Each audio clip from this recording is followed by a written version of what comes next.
Hello, everybody. Welcome to my review of Fear the Walking Dead Season 3, Episode 3.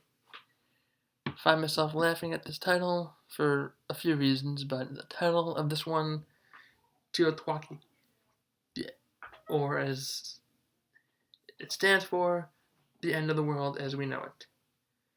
Which is kind of funny because I just think of the REM song, It's the End of the World as We Know It. But anyway, this, title comes from the infomercial that Jeremiah Otto gave. It was released before the season. As a little promo tease for the season, and it's how the episode was introduced, how it began this past Sunday. He coined the term TEOTWAWKI to shorten the end of the world as we know it. So it opens with the infomercial, which I kind of had a feeling was going to happen. It was the episode title, so kind of had a feeling that they would put the infomercial in one of these episodes. So more, he's a prepper, preparing for the fall of democracy, blah, blah, blah. We've been over this. So this episode is basically two groups this episode. We have Brokejaw Ranch, and then we have Strand. For lack of back and forth, I will be covering basically be covering Brokejaw Ranch first, and then I will segue and cover Strand. Because, frankly, up until the end of the episode, nothing really significant happened with Strand. Well, that's not saying it wasn't significant, but, the most significant thing happened at the end. Naturally spoilers for anybody who has not seen it, but there was a big reveal at the end of the episode that I saw coming. One of these few episodes, I thought it would be episode 4, but they went and they did it in 3. So, alright, infomercial. They're acclimating at Brokejaw Ranch. Nick and Alicia are sort of falling in with different crowds. Nick, at one point, goes on a boar hunt with Troy. Alicia goes to a Bible study with a few kids. This said Bible study turns out to be doing drugs, drinking, and talking to a walkerhead in a cage. I mean, not the best use of time, but no harm done. But I actually did legitimately think it was going to be an actual Bible study up until I saw that they were going in this cellar. They were being all secretive. I was like, what are they up to? Is some kind of trap? Are they testing her? Feeling around? What's this? Because they're not going there for a Bible study.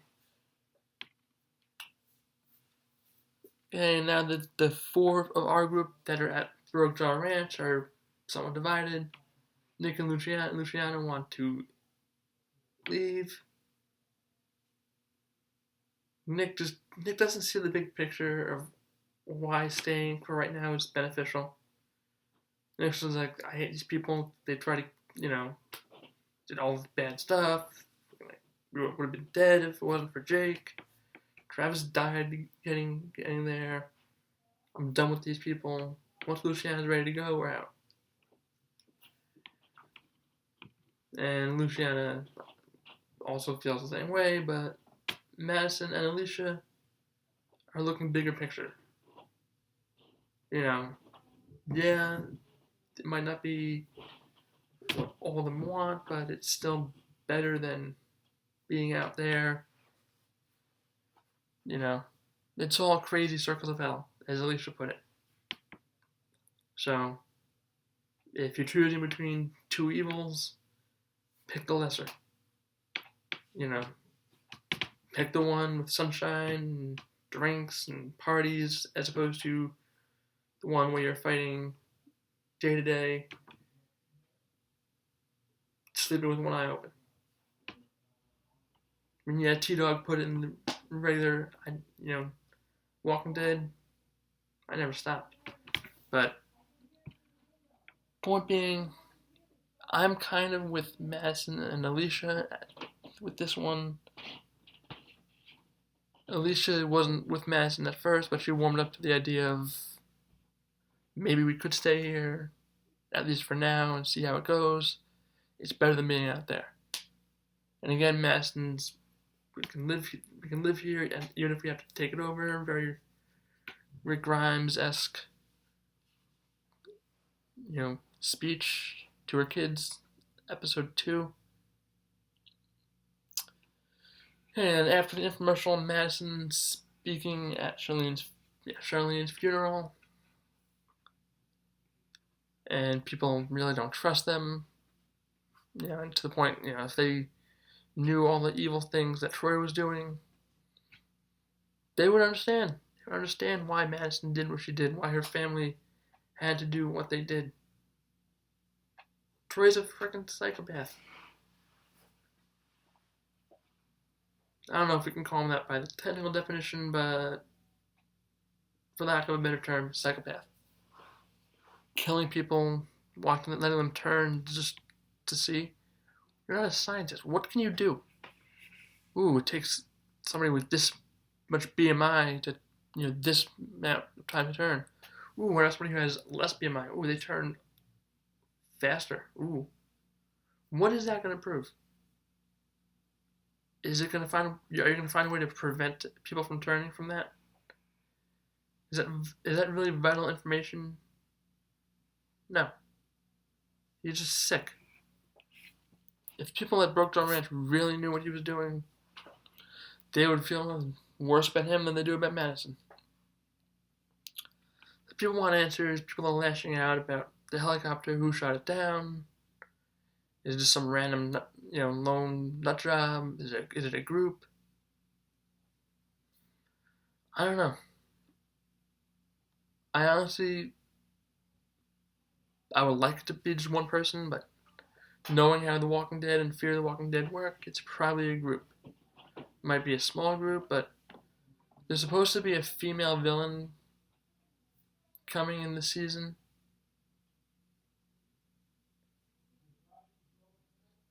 I believe it was for this season. Yeah, it wouldn't have been for last season, because Celia was not that big. Because I saw something on the internet about there'll be a female villain, Fear the Walking Dead, that will rival any of the big characters on the show. Celia really, she wasn't like that. She wasn't on for very long. She didn't really do anything to hurt anybody. People really got to her pretty fast, and so I don't think that's really about somebody else. So maybe that's who's shooting at the helicopter. That's my guess. Troy threatens Nick to Madison. Says, I didn't invite him. So it's a package deal. You want me? Nick has to stay here too. He has to earn his keep. Basically saying. Madison goes to Jake and Jeremiah to tell them her concerns. Basically says, I'm one that people drown without teaching them how to swim. Saying, that the people here, this is my plaything, they don't bend to my wishes and whims. You really can't tell them what to do. It's his ranch, but he can't really make the choices for them. They're all free people, is what he said. And then they took Madison, Jake took Madison and showed her the infomercial. And she wants two different takes. One, which we started watching the one from the intro of the episode, and then one that showed Jeremiah appearing drunk and just lashing out at his wife.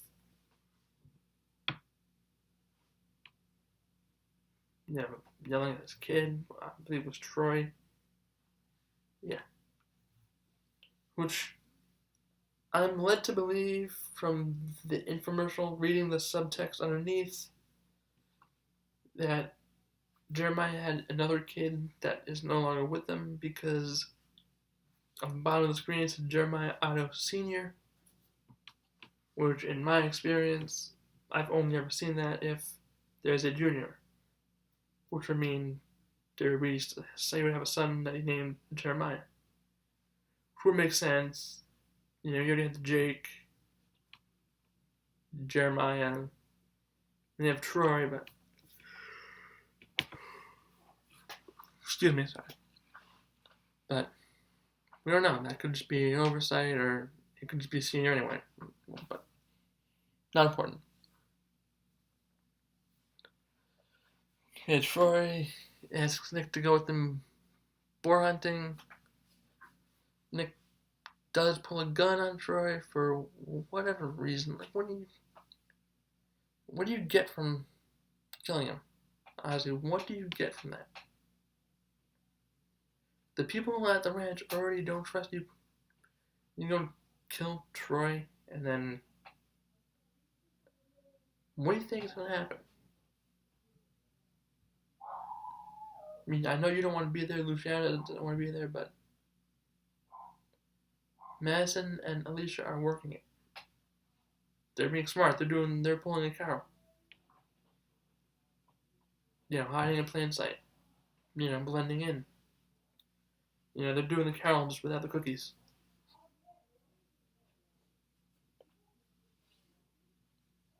Okay, Nick, they scuffle, but no harm done, as Troy says to him, I think we can be friends now. They were rolling around a little bit. Nick was laughing. I just watched it for the first time today. I couldn't really see what was going on. There was a notebook there. They were laughing. So maybe those two, they've got the beef out. Nick help out. Maybe now they'll be good. I doubt it, but anything's possible, right? Okay, Strand finds Dante, who I remember seeing him in flashbacks, but he was a business partner of his, or somebody he cheated a long time ago or something. I don't remember. It wasn't this episode. I don't remember Fear as well as I do the original Walking Dead. They're at some kind of compound. They have water. They have apparently a lot of people are lining up for water, so they're at a water source. Not really sure what it is. It looks like an old building, maybe an old dam or some sort. I don't know. I didn't get a good look at it. I couldn't tell from the angle where they were throwing the guy off. Yeah, so the man was, a thief, stealing, thrown over the edge to be eaten by walkers. That was brutal. They threatened Strand, throw him over. It's like, you need me, Dante. They basically make him an indentured servant. And you're gonna feel the way everybody who you stole from felt, basically. Okay, Madison, the different take of the infomercial. Jeremiah is abusive. We did that. I covered that already. Now for the big moment that once I saw in the credits that his name was there, I'm like, not in the credits, on IMDb, sorry. I was like, Ruben Blades. Yes. Daniel Salazar is back in action as we all knew prior to season 3 kicking off, they confirmed it, so I knew it was coming. I just didn't think it would be in this episode. I thought they were going to save it for 4 and just build up the hype for it. But he shows up with water. He's there. Told you I'll be your guardian angel. To Strand. And that's just about it, I think. Jeremiah and Troy's putting together, taking a search party out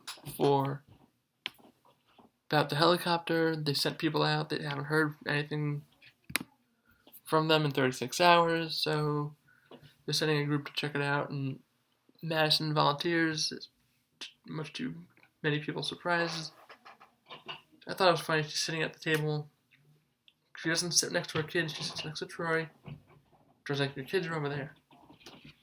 I know. She just puts a napkin on his lap like she's his mother. I don't know. That was just funny. But, okay. Walker Kill of the Week. For the first time in a really long time, there was none. There were no walkers put down this episode. Person got eaten by walkers, but no walker was harmed in the making of this episode.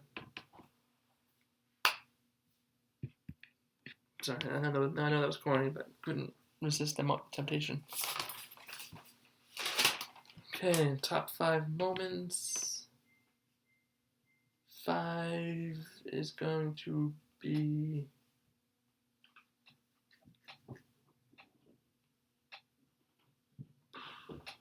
Sorry, I typically pre-mark my top 5 moments, but I did not for this time, so just give me a quick second.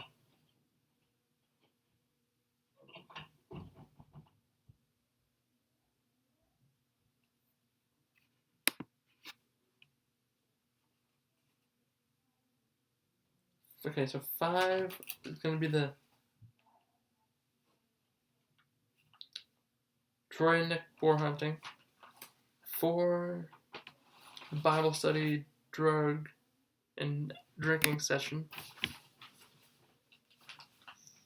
3, Strand and Dante. 2, Madison confronting Jeremiah about the abusive video. And 1, do I need to say it? Daniel frickin' Salazar is back in action. Yes. So I know I said I was going to be a little bit less lenient in terms of the reviews, but this episode had everything. It didn't have the action as much as the first 2, but it had a lot. It did have some action, suspenseful moments. Daniel Salazar came back. Character development. Characters really stepped up in this episode, so I'm going with the 10. This is up there with all the big episodes of the series, so well done with the TEOTWAWKI, and I'm looking forward to another great episode, which is now tomorrow, episode 4, which I will be doing my predictions video for that very shortly, so keep an eye out for that as well. And yeah, that's it for this video. Alright, catch everybody later. Deuces.